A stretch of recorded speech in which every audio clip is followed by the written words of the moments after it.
Il est temps de retrouver à présent Simone Rodan-Benzaken, la directrice Europe de l'American Jewish Committee. Bonjour Simone.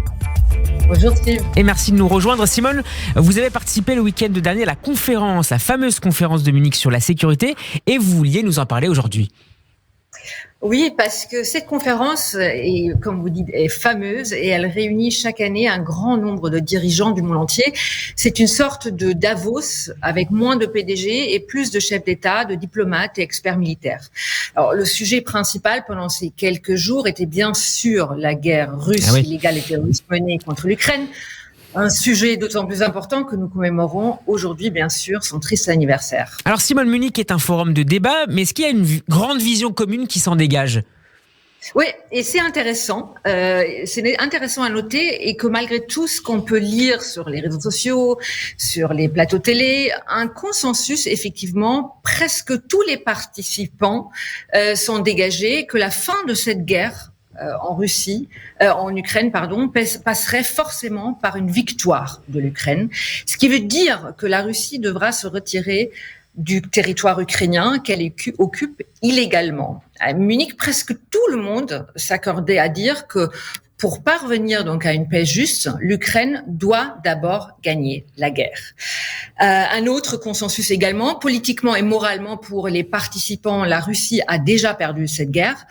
Cependant, bien sûr, l'Ukraine l'a pas encore gagnée. Comment aider donc l'Ukraine à gagner cette guerre ? Parce que Poutine a désespérément besoin d'une victoire symbolique. L'armée russe est prête à sacrifier jusqu'à 1000 hommes en une semaine pour quelques centaines de mètres autour de Bakhmout.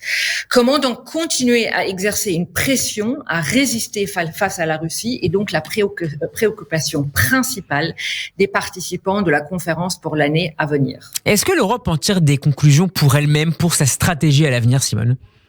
Alors pour les Européens, s'il y a une leçon à tirer de l'invasion russe, c'est que nous n'avons pas été capables de dissuader la Russie, notamment parce que nous avons sous-estimé le danger qu'elle représentait pour notre propre sécurité. Certains États membres d'Europe centrale nous avaient pourtant prévenus, mais nous, ici à l'Ouest, refusions de regarder la réalité en face. Aujourd'hui, je pense, on l'a vu à Munich, les choses sont claires et nous devons donc adapter notre comportement en fonction. La Russie a sa place dans le monde et personne ne la conteste, bien sûr. Mais c'est la Russie qui conteste l'existence de certains de ses voisins au nom d'une vision impérialiste, voire néocoloniale. À Munich, on a beaucoup parlé du deuil russe de l'Empire. Alors, tant que la Russie n'a donc pas renoncé à cette vision impérialiste, elle représente une menace tout simplement pour la paix mondiale. Ça aussi, nous devons donc l'intégrer. Appeler donc à un cessez-le-feu ou à des négociations inconditionnelles, comme certaines le font, ne peut que donner à la Russie le temps de relancer la guerre ou une autre guerre contre un autre pays souverain dans quelques mois. Alors ce constat sur la menace russe en tant que tel fait certainement écho à d'autres situations, à d'autres menaces. Qu'en était-il des autres sujets abordés à Munich ? Alors c'est là que ça devient un peu plus inquiétant, je dois dire. C'est face à un autre ennemi que j'ai vu que certains Européens n'ont malheureusement pas encore compris qu'une diplomatie de valeur et de force vaut bien mieux qu'une réelle politique de faiblesse.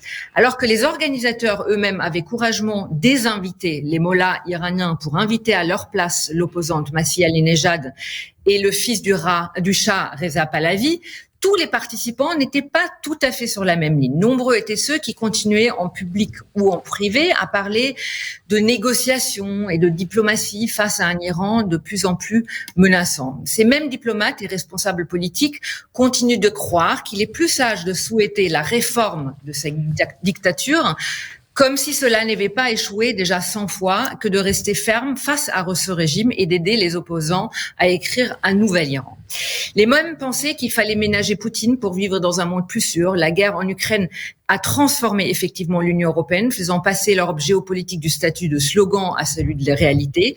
Nous avons commencé à prendre nos responsabilités au sérieux, mais si nous voulons vraiment apprendre du passé, jouer un rôle géopolitique et protéger nos acquis, nous devons absolument cesser de regarder le monde avec naïveté. Merci beaucoup Simone Rodan-Benzaken d'avoir été avec nous pour ce rappel sur les menaces en cours, notamment au Moyen-Orient. Je rappelle que vous êtes la directrice Europe de l'American Jewish Committee et qu'on peut retrouver votre chronique en podcast sur radioj.fr et en vidéo sur notre page YouTube. Shabbat Shalom et à vendredi prochain.